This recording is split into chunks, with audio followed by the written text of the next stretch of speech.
Okay. That's We'll not, look at that. that's not gonna work, Jim. That's the recorder for the WebEx. Okay, I just do it for that. all right. All right, good morning. Good morning. So I got asked to do a presentation on planning. We're coming to the year end, and you know, we're at a vital time of closing out the year and really getting a good plan for not just the first quarter, but the whole year of 2019. So before I get into that, I want to tell you what this meeting is not. It's not a meeting to kind of design and write a plan today. It's really designed to give you ideas of what to put into the plan as you go into 2019. Then the goal would be go away, write the plan, discuss it with your managers, and get a good implementable plan for the rest of 2019. But I wanted to start, and this is going to be an interactive session as we go through this, and I wanted to start with a quick exercise I like to do. Now, some of you have seen me do this before. That's okay. There's a lot of new people in the room, so I decided to do it again. If you do know the outcome of this, because you've seen it before, I'll ask you just to keep it to yourself. At the back of your packets that you were given out, there's a little sheet at the back which says numbers exercise on it. I want you all to just pull out that sheet. It's right at the back of your packet. Everybody see it? Okay, so our first exercise is going to be, what I want you to do is I want you to take your pen, and I'm going to give you 1 minute to circle the numbers and get as many numbers as you can in sequential order. So you start with number 1, and then next goes, that's good. Right, so we're going to give you 1 minute, you're on the timer, and we're going to see how many numbers you can circle with your pen in sequential order. You guys ready? Don't go yet. Stop cheating. I have a disadvantage. You do? Oh boy. All right, just let me get the timer ready.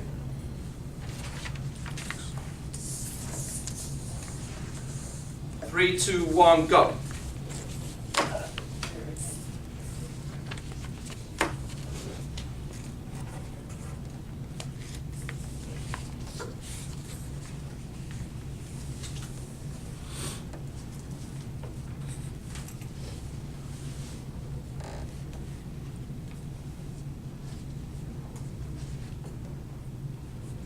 Winfield stuck on 2.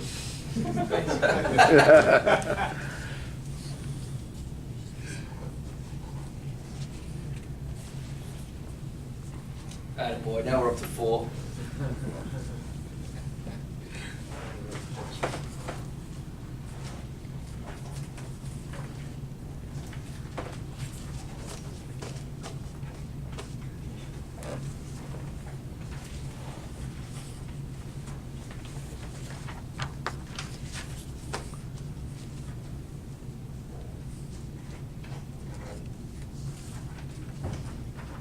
Ten seconds.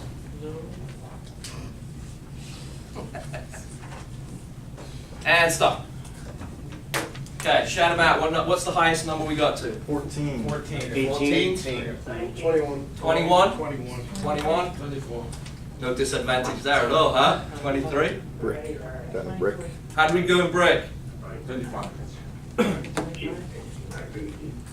Anybody beat 25? Yes, down here. Okay. Good job. Okay, so now I want you to take the page and I want you to turn it over. You'll see the same exercise, the exact same numbers, just printed on the back. And what I want you to do is I want you to take your pen and I want you to draw a line down the middle of the page between the numbers 61 and 14 and draw it all the way down the middle of the page. You guys got it? Now what I want you to do is I want you to take a line between the numbers 41 and 63 and draw a line right across the middle of the page. So you should have something that looks like this. You guys got it? Quadrant of what it is. So what can you tell me about this quadrant? Where is number 1? Top left, Where's number 2? top right, Where's number 3? bottom left, Where's number 4? Bottom right. Where's number 5? top left. Okay, so you guys see the pattern? Uh-huh. Okay, so now I'm going to give you the same amount of time, and we're going to do this again. You guys ready? Yeah. Go.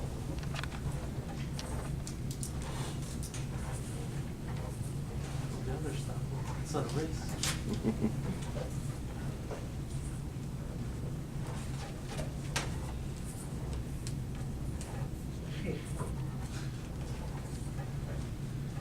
Winfield's still stuck on 2.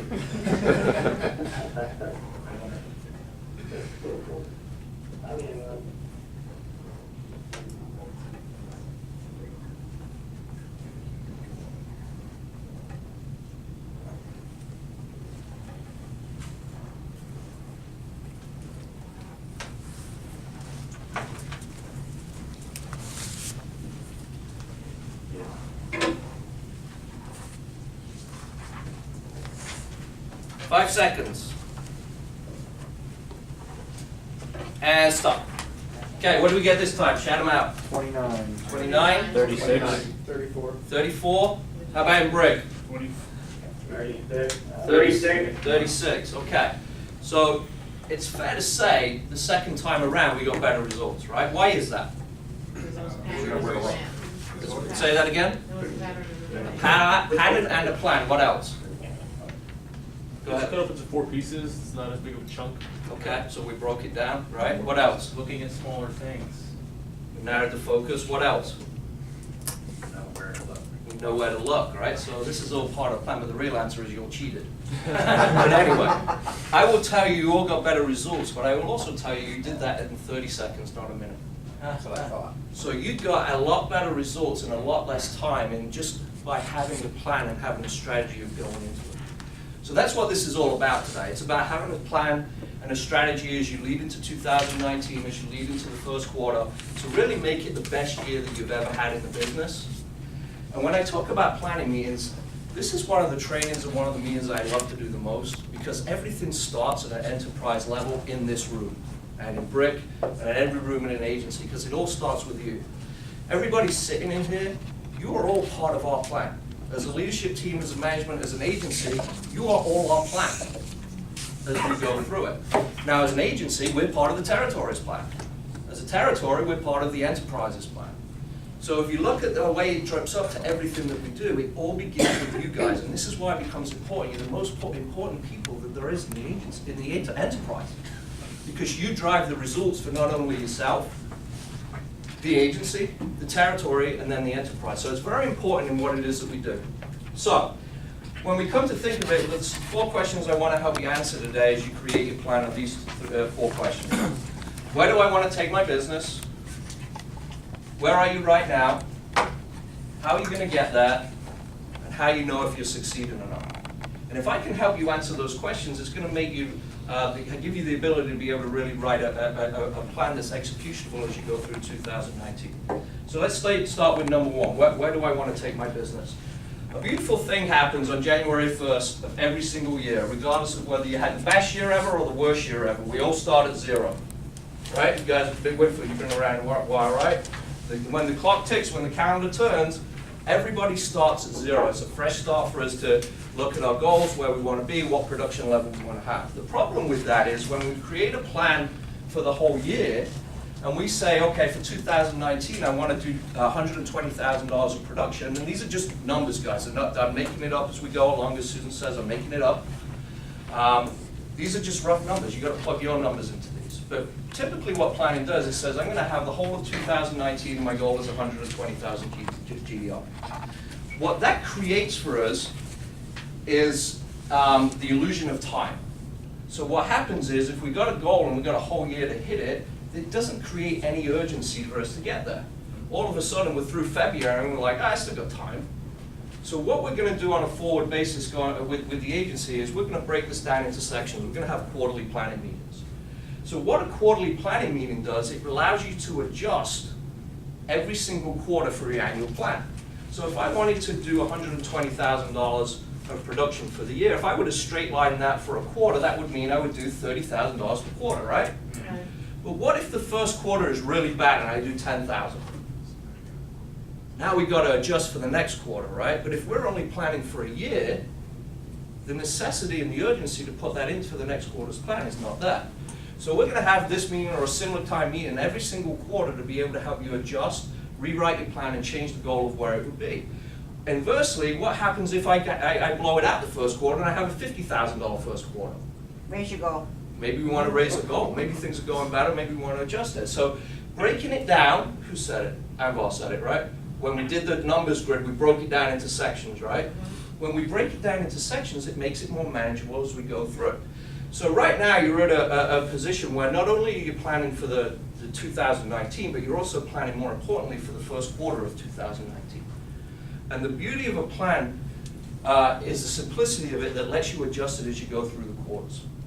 So, the second thing is we want to take a look at where we are right now. If you look inside of your packets, the second piece in there is really an analytic tool on a business model. And you can use this, you can use something else, it really doesn't matter what it is. The reason I like this one is because it breaks down the key things that we need to think about in business. So this is a self-analytical tool for you, Galena, to be able to take away, read through it, and then be able to look at where you are and grade yourself. You see the little style boxes here, you can grade yourself to where it is. So the first one is the value offer. How good are you, Aristotle, at the value offer? The next one is target markets. Everybody's either going through, completed, or involvement session. How are we doing? How do you grade yourself on the target markets? Do you have them identified? Are you working on them? Do you have the production that you want to come out of them? It's a self-analytical tool to see where you are. How well have you defined your client profile? What kind of people are you looking for? We can't be all things for all people. Not only do we narrow the focus on our activity, but we want to narrow the focus on the people that we're working with, and the people that we enjoy working with, the people that we can help. How effective is my referral process? How good are we at getting professional introductions? This is a big one as we go through it. How good are we at the selling system? Do we know the capabilities brochure? Are we doing it on a systematic basis? Are we doing it every time we're out there? Are we showing the people the value proposition of Prudential? What are we saying to get people through the sales process?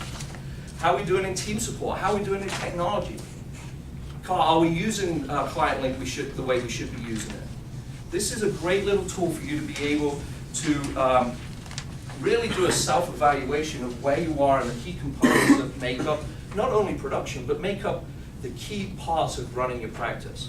So use this, if you want, you take it away, you can look at it, give yourself a self-evaluation. We as a leadership team this year, every management meeting we've been to, have heard Scott Atcher say, start where you are, right, Susan? Yes. It's the biggest thing that we've heard all year, just start where you are. This is gonna let you know where you are and what are the room for improvements as you go. Everybody thinks about changing the world, but no one thinks about changing himself. This is a quote from Leo Tolstoy. These are the things when you do a self-analytical thing about where the gaps are, where the needs are for you to be able to execute, where do you need to get better? The self-evaluation will let you focus in your plan on the key things that you need to get that are going to drive revenue for your own production. So, question number 3 is how are we going to get there? So how we get there is Prudential gives us this business planning toolkit. This is our business plan. This is a 15, 16 page document. So what I've done is I've taken this and the stuff that I'm going to show you today, I've made it a lot more simpler than a 16 page document. Anybody that's ever done any work with me in terms of what it is that I like to do, I'm a big believer in one pages. Everything I create is a one pager. I don't believe anything, I believe we can have a one page business plan and it doesn't need to be a 16 page business plan. Just the key is in the execution of it. So I've taken this and I've put it onto our operating system. You guys know what I mean by an operating system? What do you think it is? Anybody have any idea? It can either be electronic or no matter the processes that we use to get stuff done. It could be anything, right? Yeah. So an operating system is when you open up your computer, what's your operating system? Windows. Windows, because if you don't have Windows as an operating system, can you get on Word? Can you get on Outlook? Can you do Excel? So our operating system, the thing that we plan on, the thing that we execute on is 40X. You guys familiar with that? Some are, some aren't. 4 disciplines of execution. We've shown it a couple of times, so we're going to show it again. So what I've taken in this session is really tied 40X and the beauty of the simplicity of planning with using the 40X operating system and turn it into using the big 16-page plan to be able to make it more simple as we go through it.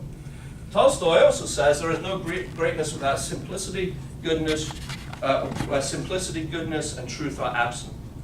So the beauty of the 40X model is it's so simplistic. If you are using an operating system to plan your business that is simple, it puts your focus and the time on driving the key lead indicators. Because if I say I want to do $120,000 of production for 2019, that's my lag indicator. That's my goal, that's where I want to be. That's not really how I'm going to get there. What I do on a daily, weekly basis, my lead indicators are what it is that's going to drive that production level. You guys good so far? Okay. So, let's take a quick look at 40X.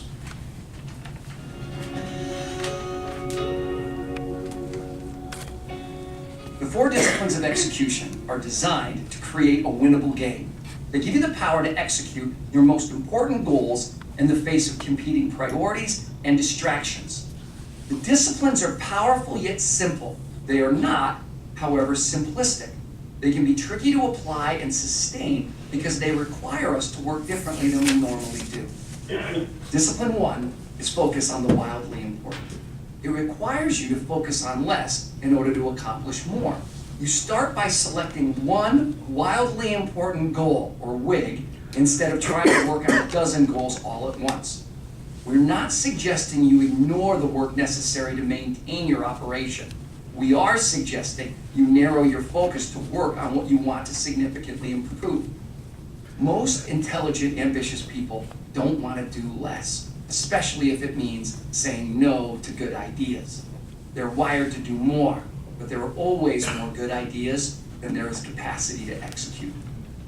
When you choose a wildly important goal, you identify the most important objective that won't be achieved unless it gets special attention. In other words, your normal course of business won't make it happen. To define a WIG, identify where you are now, where you want to be, and by when. Said differently, you define a starting line, a finish line, and a deadline.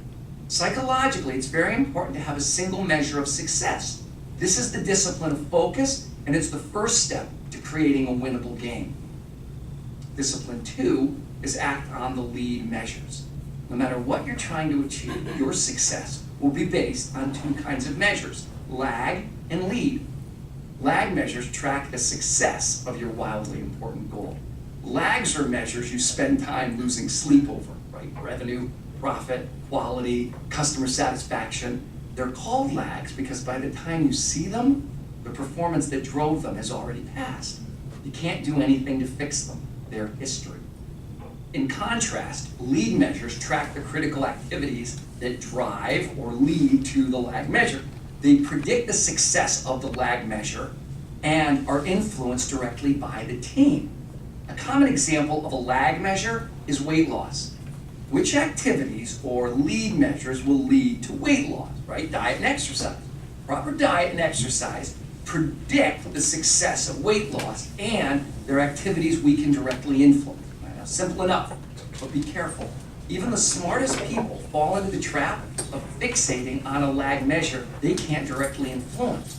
This is because lags are easier to measure and they represent the result we ultimately want.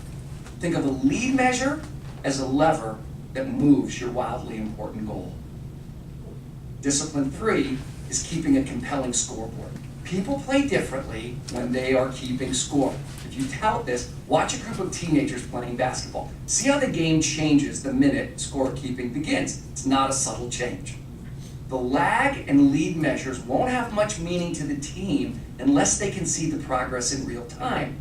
Bowling through a curtain is not that much fun. Discipline 3 is the discipline of engagement. People perform best when they are emotionally engaged, and the highest level of engagement comes when people know the score, whether they are winning or losing the game. It's that simple. The best scoreboard is designed for, and often by, the players. A player's scoreboard is quite different from the complex scoreboard coaches love to make. If players know the score, if they can influence the lead measure, and if the lead measure moves the lag measures, you know you have a winnable game. Disciplines 1, 2, and 3 are nothing more than a formula for creating a winnable game. Discipline 4 is how we play that game. Discipline 4 is create a cadence of accountability. The cadence of accountability is a rhythm of regular and frequent team meetings that focus on the wildly important goal.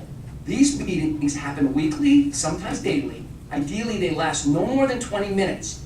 In that brief time, team members hold each other accountable for commitments made to move the score. The secret to discipline 4, in addition to the weekly cadence, are the commitments that team members create in the meeting. One by one, team members answer a simple question. What are the 1 or 2 most important things I can do this week that will have the biggest impact on the scoreboard? In the meeting, each team member reports first if they met last week's commitments, second, if the commitments moved the lead and lag measure on the scoreboard, and finally, which commitments they will make for the upcoming week. People are more likely to commit to their own ideas than to orders from above. And when individuals commit to their fellow team members, not only to the boss, the commitment goes beyond professional job performance to become a personal promise.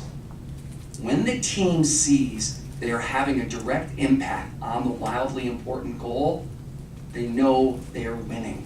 And nothing drives morale and engagement more than winning. What do you guys think? Pretty simple, right? Yeah. I mean, whether you know it or not, this is your operating system. You know, when you plan your business, those 4 key disciplines are your operating system that we have to focus on every single week. Now, what we're doing as a management team and a leadership team for next year is we're going to be changing the accountability meeting. You know, right now you're dialing in twice a week, right, Jeff? Yep. Tuesday and Thursdays into the Or emailing the numbers, yep. yeah, emailing in your numbers into the spreadsheet that Jeff sends out. We want to make it a little bit more just like they said on the video. So more to come on that, but we're going to be changing the way we do things in terms of the accountability. And we want to make accountability available to everybody. It's not you being accountable and reporting your numbers because somebody telling you to. It's being more accountable for yourselves. And as a team to drive the goals the way you want to be. So let's move on. Any questions so far?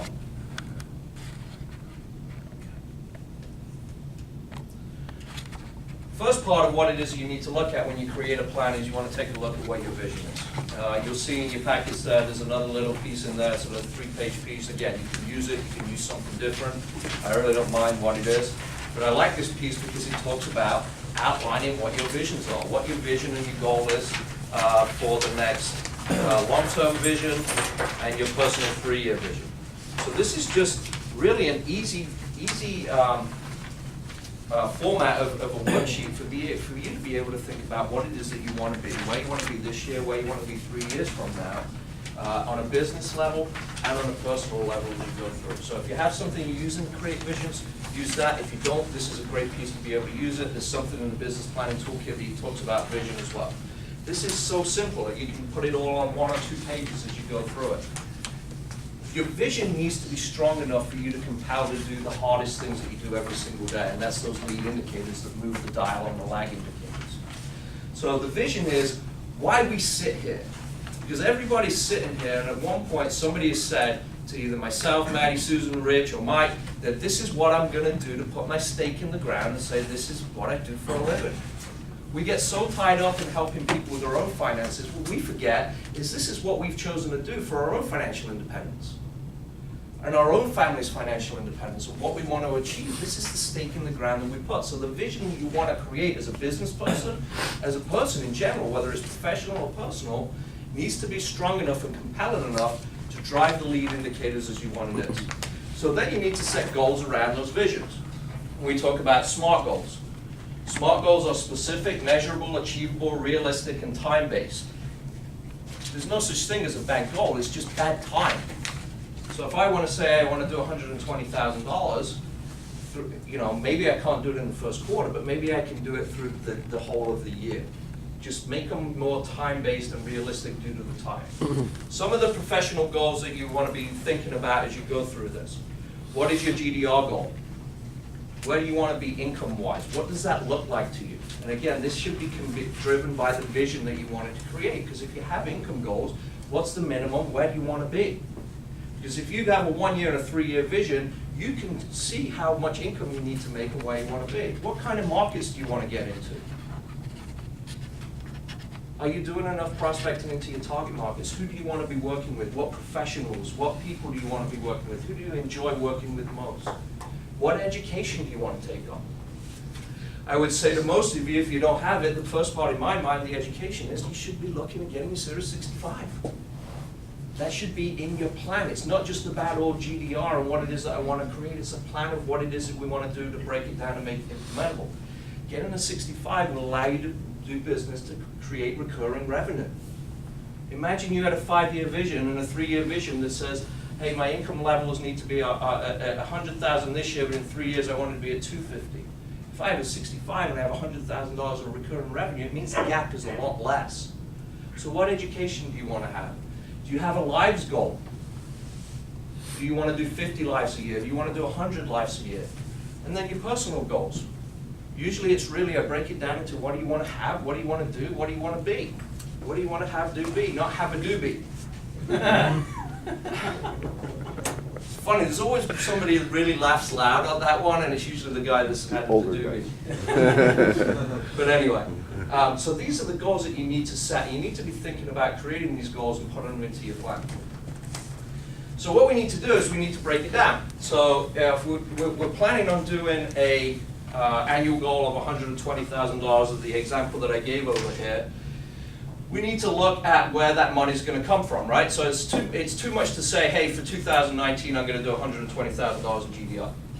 I need to break it down by market to know where that money is going to come from. So these are just examples of markets. You can have them defined any way you want, but I put an example in a matrix up here for you to be thinking about to follow along as you establish your goals for 2019. And this becomes important because when we're going to take this, is we're going to take this now and then we're going to put it into the quarterly goals. So if you look at the markets, I have your natural market, I have the Prudential leads, I have your enterprise and your lifestyle markets, which if you've been through Wyoming, you're already in or have really decided what they are. And then I have another one at the bottom, which I call dominant needs prospecting. Dominant needs prospecting is new homeowners, education planning, retirement plans, any seminars you want to do, financial education seminars that you want to do. So where do you think your business is going to come from? Now, you've all been here a little while, some longer than others. You have momentum going into 2019, so take stock of where you are, start where you are, and see what the first quarter looks like. So in this example, all I did is I said, okay, for 4 quarters in my natural market, I think my natural market is going to produce $10,000 of GDR per quarter. Once I have that, if I total that up for the year, that would equal $40,000. I'm also going to say that my Prudential leads, the stuff that I get in through the orphan accounts and the lead systems that we have in through here, is also going to equal $10,000 a quarter. That through the course of 2019 will total $40,000. My enterprise and my lifestyle market, to give you an example, I'm going to say we're working on it before we work in it. So maybe it doesn't produce any income during the first 2 quarters, but once we get rolling, Carl, we could have a goal of what it is we want to produce for the 3rd and 4th quarter. So this example, I use the enterprise and the lifestyle market, working on it before we work in it in quarters 1 and 2, and then producing a little goal before quarters 3 and 4. Now, should we have no goals written down for the lifestyle and enterprise market for the first 2 quarters? No, our goal should be different. Our goal should be, hey, I want to get my enterprise market to be, by the end of the quarter, to be producing 2 appointments a week. Or I want to be networking these events. So there's always different goals for every market as you go down. Your dominant needs prospecting, what do you want to be doing? What do you want to be sending out? Do you want to be sending out letters? Do you want to be sending out emails? How does that equate to where it is that you come through? And anything else that you can think of, these are just examples. Anywhere else that you can drive business from goes onto this matrix of the spreadsheet of where the money is going to come from. So now we're taking the 120 and we're breaking it down by market.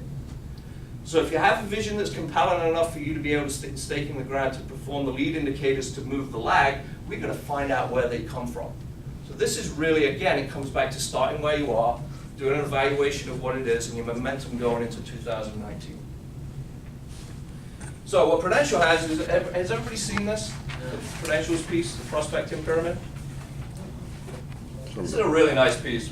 And it's really a pyramid, but it's more of a roadmap for you to be able to say through the first 5 years, how do we want to get to 500 clients? And these are ideas of where to get those people from.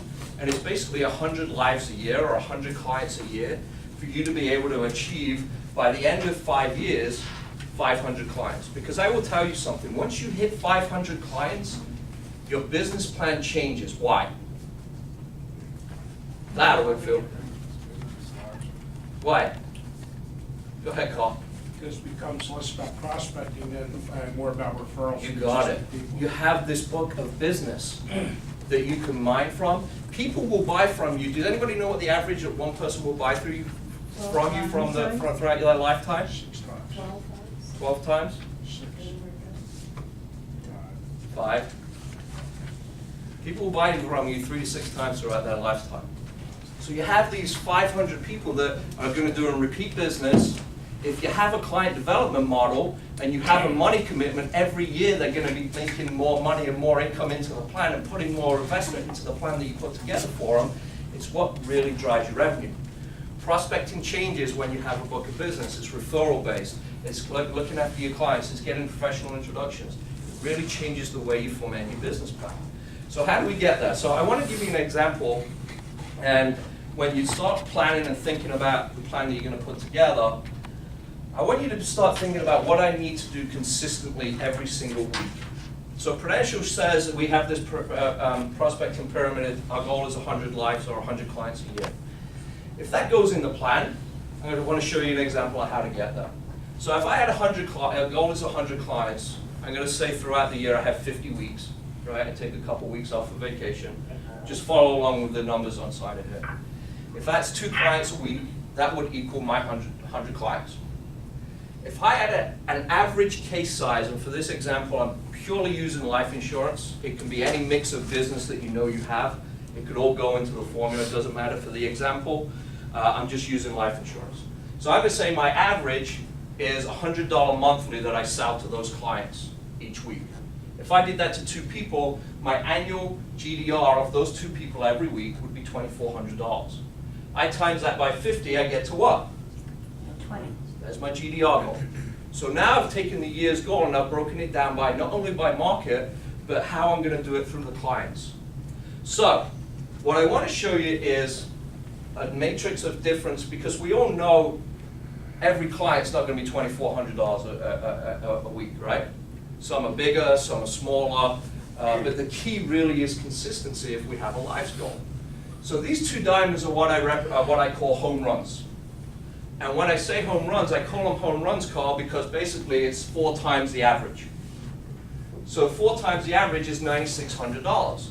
So if I'm doing the right amount of prospecting and the right amount of lead indicators on a weekly basis in my natural market, target markets, Pru leads, dominant needs prospecting, wherever it is that it's coming from, is it safe to say, Don, that if I'm doing enough activity, through the course of 50 weeks, I can hit 2 home runs during that week, during that year? Absolutely. So if I hit 2 home runs during that year, that would equal $19,200 of GDR. Now I'm going to take the triples, and I call them triples. And for the baseball people in there, you know that's 3 times the average, right? So if I took 3 times the average Aristotle, it's $7,200. And if I'm going through the course of the year, if I'm doing the right amount of prospecting in my natural market, my target markets, my Prudential leads, my dominant needs, whatever it is that I'm doing, whatever markets I'm working, if I'm doing the right amount, is it realistic to say that I can hit 4 triples during those 50 weeks? Yes or no? Yes. Not a lot, right? So let's take a look at doubles. If we're doing the same amount of thing, is it realistic or unrealistic? And a double is double the amount of the average. If I take 5 of those, if I'm doing the same right amount of activity, could I hit 5 doubles during the course of 50 weeks? Absolutely. So there we are. Out of 100 lives of our goals, our home runs, triples, and doubles equals 11 lives. Not a lot, right? But if you were to total that up, that equals 72,000 of GDR out of the 120. That now leaves us a deficit for the rest of the 89 lives for $48,000. So what's my run rate? My single average run rate becomes, I take the 100 minus the 11, I have 89 lives left. I'm gonna move this. My single is worth $539. If I'm purely looking at life insurance, that's a $45 monthly. So the key to the plan when you look at your life's goal is just consistency. Guys, I don't care about the size, you'll hit the big cases. Make sure you have a marketing and prospecting plan that's going to deliver the consistency of weekly production and you will hit your number. Because the singles have to be so little. It can be a $100 monthly contribution into a 529 plan or a mutual fund. It doesn't matter, it drives the revenue of what it is that we can do. Because Pru doesn't care whether it's life insurance, or whether it's mutual funds, or managed money, or annuities. Because a dollar is a dollar, it all goes towards the same place. So it lets you set up your practice the way it is that you want to do. So take a look at the matrix of your own matrix of your practice to be able to know what your average case size is and how it is that you're going to get there. Any questions on this? Consistency is the key to be able to get to your life's goal. If you hit your life's goal, you're more than likely going to hit your production goal. Okay. Click this up.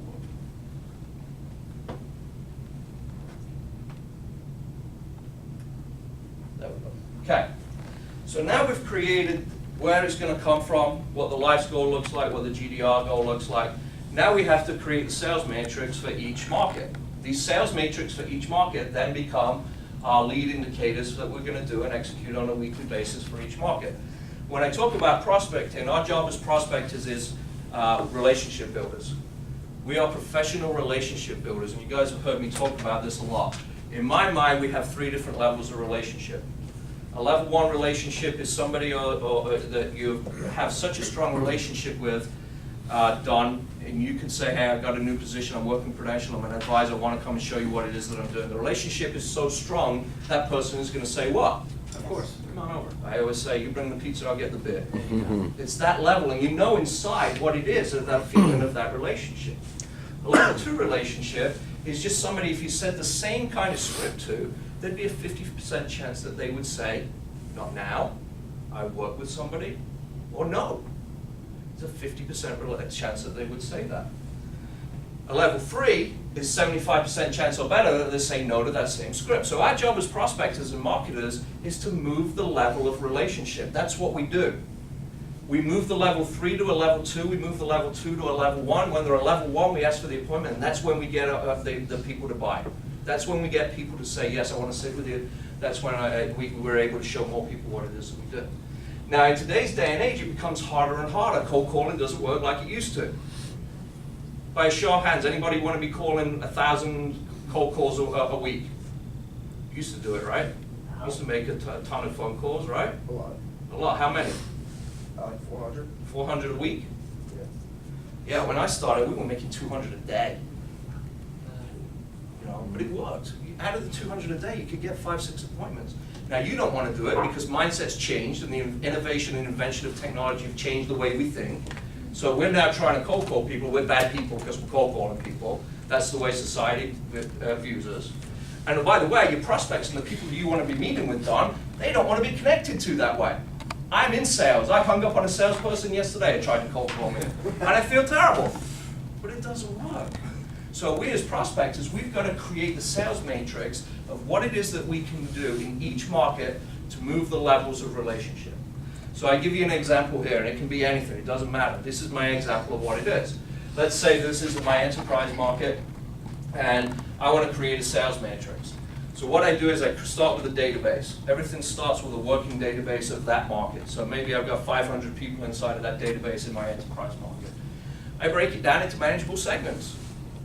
I say, okay, in week 1, I'm going to take group A, which is the first 50. I'm going to send them a letter. I'm going to send 50 letters out. In week 2, what I'm going to do is that same group, I'm going to send them an email. Oh, but group B, I'm now going to send them a letter. So you see the matrix as it goes across. We now are working within the groups of people. We make them manageable, and this becomes a sales matrix as we go along. It's all things designed to move the dial 5th through the 12th, right, Susan? Yes. 5th through the 12th of what it is to make it okay to pick up the phone and ask them for appointments, moving the level of relationship. Now, the sales matrix for each component or each market is different. If you're working with the Prudential leads, the sales matrix is going to be different. It's going to be a phone call. If they don't answer, another phone call. If they don't answer again, send them a letter. If they don't answer the letter, another phone call. There's your matrix. It's easy. Within your target markets, it becomes a little bit more difficult because you're trying to grow a brand within those markets a name and a reputation before you do any business, and that takes time to do. But that's okay, as long as you define what the sales matrix is for that. So how do we do that? You know, to make it easy, and this is one of the things that we've been working hard on this year, is to make it more systematic, to be able to give you the tools and utilize technology to make this easy. So there's a way that we can do this through ClientLink, where we can upload that database into ClientLink, segment them by the groups, so the first 50 is right in ClientLink, merge all the mail, merge everything that you need to do into the email, merge all the data and the information to make it automatic, where you're not spending a ton of time going through everything. So once your segmented target market is into ClientLink, we can group them by manageable activities, whether it's using 50 of them a week, and we can combine using Excel and ClientLink to really track and really use that program as a hub for our prospecting. Is anybody using ClientLink for prospecting, or are we just looking at it as leads come through? Yeah, this creates what it is. It's different. It's not a lead generation system. ClientLink is a client relationship management system. If we use it right way, it becomes a powerful tool in our prospecting and building our business plan. So if you need help with this, let us know, because this is the stuff that's going to power everything and drive everything as you go through it. So back to the business plan. What I've done is I've taken the pages out of the business planning toolkit, and I've really broken it down. If you go a few pages into it, you'll see that the first one on the toolkit is number 1. So these are the marketing activities. So you go 1 through, I think, 5 in here. What I want you to think of when you write the plan is these are going to be your markets. Forget what it says on the plan. Forget what it says out here. We're now going to plan each individual market or where the business is going to come from. So this example, I'm using number 1 for my natural market. So on here, this becomes my 1-page business plan for my natural market. And you could write it right next to progress tracker up here, natural market, whatever it is. That's your market, where the GDR is going to come from or where your goals are going to come from. And then you start at the top of it, you write down your goal. And a goal should be stated positively. It should be achievable, it should be a time bound. So we're now taking the annual planning we're doing and we're driving it into the first quarter. So now these become our goals for the first quarter. So the example of the goal I have on there is for Q1 of 2019, in my natural market, I will produce no less than 10,000 GDR. Remember the annual matrix that I put up there? Natural market for Q1 was 10,000, right? So now I'm putting my lag indicators from my annual goal to a lag indicator to my quarterly goal. Below that become my lead indicators. So in your marketing activity and your action steps here, become your 2 to 3 lead indicators that you need to execute on every single week, Galena, that's going to drive the dial and move this to your lag indicator, which in this case is $10,000. So if you look at the top of the business plans here, it gives you a bunch of ideas. These are cool. It tells you what to do up here. We have a vast marketing library on Prudential. You guys seen that? There's almost too much. Find something you like. I created a postcard last year for target markets in the enterprise market. It says retirement planning, because you can't be a blank forever. So you can't be a construction worker forever. Use the postcard, send it out, be part of your matrix. Find something that will deliver value for you to be able to move the dial on the relationship. So really what it becomes is your lead indicators for each market then become your lead indicators and your key actions and tactics to be executed quickly. And if you define what those weekly lead indicators are, then we have an accountability meeting, the WIG meeting, to make sure that we're moving it along and what the most wildly important goals are to move it along. Ideally, once you've had and come up with the lead indicators, you need to time block it to your calendar. Let me say that again. You need to time block working on your lead indicators into your calendar. And I can't emphasize how important that is. So you will do this for every single market. Number 2 becomes your second market, maybe it's your enterprise market. Number 3 becomes in here, number 2, and then number 3 on there. You create a 1-page business plan for everywhere you're going to get business out of. And you take those lead indicators, those key actions and tactics, and you put them into your calendar. I just want to show you a quick video, and I want to emphasize how important that it is to really time block those key actions and tactics that you need to get doing. This is a test of selective attention. Count how many times the players wearing white pass the basketball.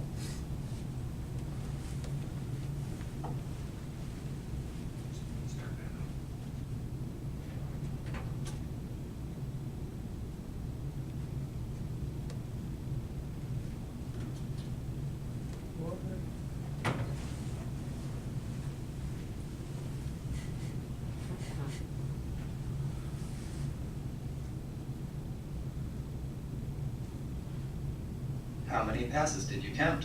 8. Eleven. The answer is 15 passes. But did you see the gorilla? Yes.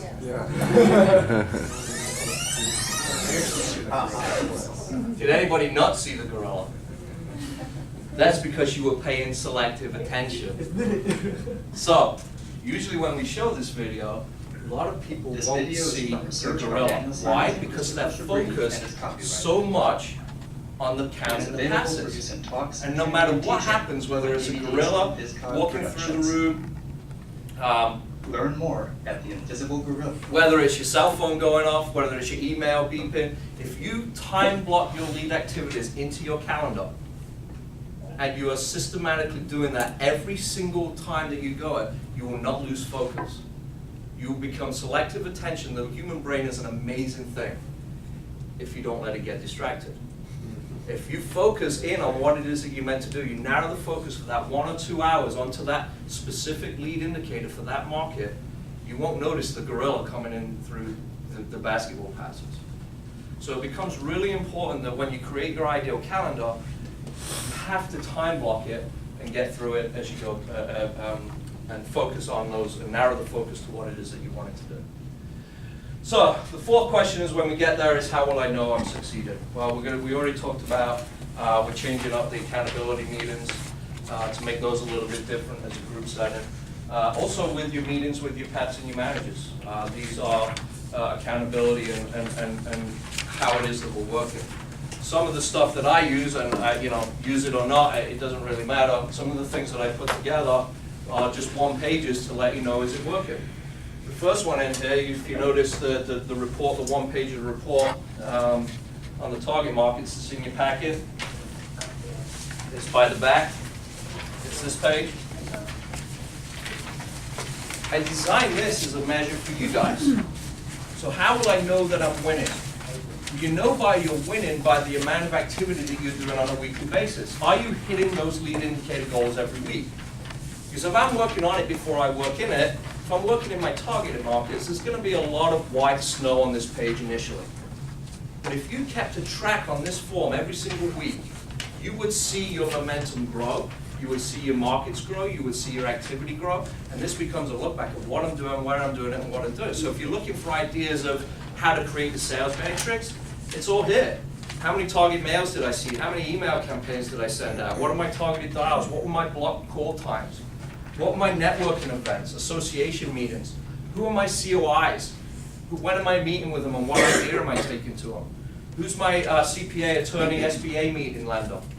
How many drop-ins did I do? What sponsorships have I implemented? Financial education attempts inside of that market? Professional introduction attempts? What's our best success and the numbers in client leads as you track it? So now you're tracking your lead indicators of what it is you got to do on a weekly basis. There's one for both your individual, your enterprise and your lifestyle markets, and then the back talks about your natural market and your crew leads. This is a great way, if you go to a coaching session with your manager, to be able to report and say, here's what I did last week, and compare it to my business plan, and did I execute on the lead indicators that I wanted to do? This is one thing that I use. So some of you may be using different things, but it's a great way to know how you're getting there. Another way to know is that succeeding, the Excel spreadsheet you see in there is a business tracker. Most of you have seen this. I created this when I first got into the business. Why? Because I needed to know what my inventory looked like. Because we don't typically, and Prudential's a little different because they will advance you commissions, but typically we don't eat what we kill on the same day. You guys know what I mean by that? Mm-hmm. We don't get paid on stuff until it's done. So there's three different columns. There's your paid column, and this is an example of actually John Fiore's that I'm using. There's a paid column of what you paid year to date, there's a pending column of what's in there, and then there's a hot list. The hot list becomes really important as you go through planning, because that's your momentum. So when I look at this and I look at the hot list, I can go through this and I look at the hot list and say we're planning for Q1. Out of that hot list, I can ask the question to myself or to the advisor that I'm helping, what do you foresee coming through in January out of this hot list? Because we're already in January pretty much. So if it's not on the hot list now, probably the chances are getting paid in January are probably pretty slim. So we can now take the quarterly goal and focus month to month. So if January looks like a $10,000 month, my goal is 30 for the quarter, I know I'm on time. And then you create your momentum for January of the new people you see going into February. So it lets you track where you are, and it adds all the numbers. The formula is all created at the bottom. So it will give you a weekly average as you adjust your plan as you go to be able to say what I need to do, what I need to execute, and how it is to go through. Another way you can see how you know you're succeeding is when you look at Client Link. If you're using Client Link the right way, when you put in your prospects or client or whatever it is, we can go in there and then run reports to see what's open. So inside a Client Link, we can look at different opportunities. How many first appointments, what's pending in there, how many needs analysis, how many fact finds did we do, so on and so forth. So again, it's utilizing technology to say, how will I know if I'm succeeding? And you will know if you're succeeding. If you have your goals for your lead measures and you don't do them, you're not succeeding. Because you got to do those lead measures every single week, because those are the wildly important things that you need to execute on a weekly basis for you to hit the goal as you go through. So, I'm going to leave it at this with one last question and then another quick video. By a show of hands, I want to see in here who is interested in making 2019 their best year yet. Okay. Hold that thought. I'm going to leave it with this. Or maybe not.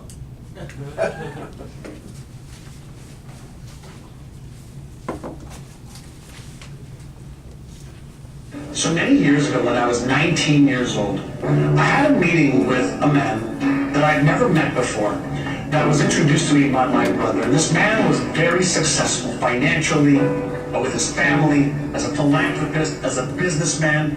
And he asked me one question that defined the trajectory of my life. And the question he asked me was I interested in achieving my life's goals and dreams?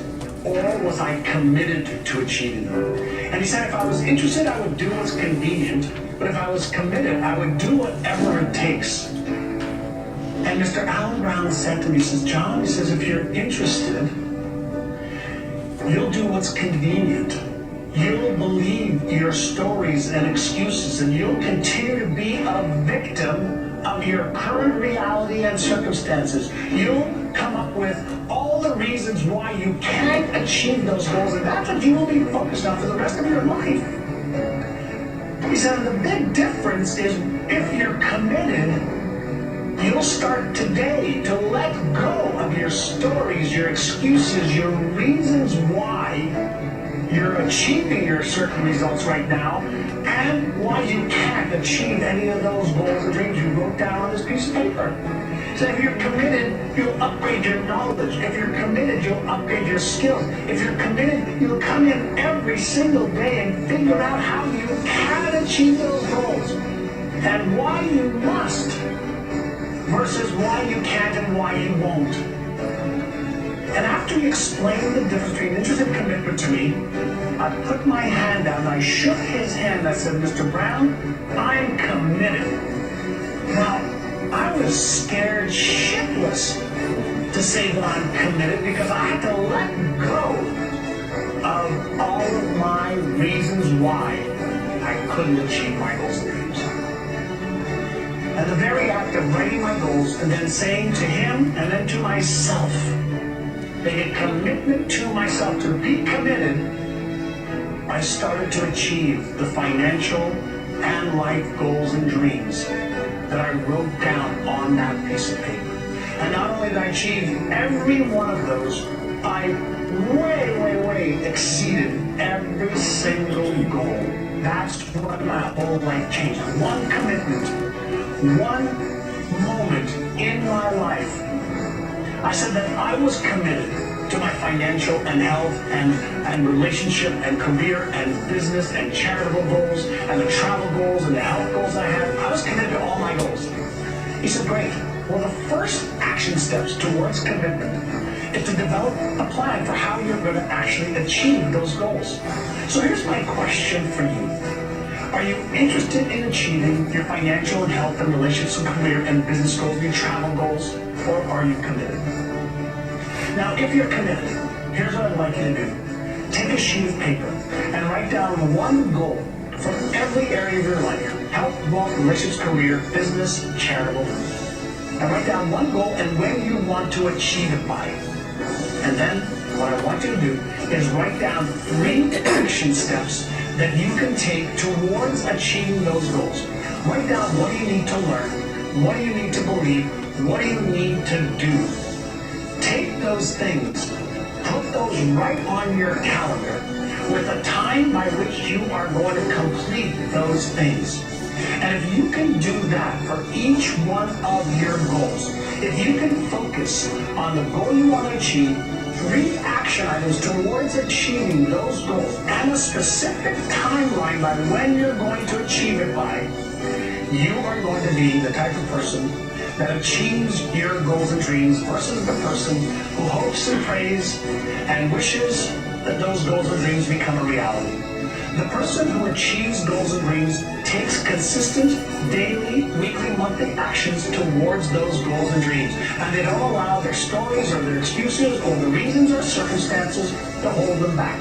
They are committed to achieving their goal no matter what. That's the attitude, that's the mindset that you have to have. You have to have absolute resolve that you will do whatever it takes. So, are you interested or are you committed?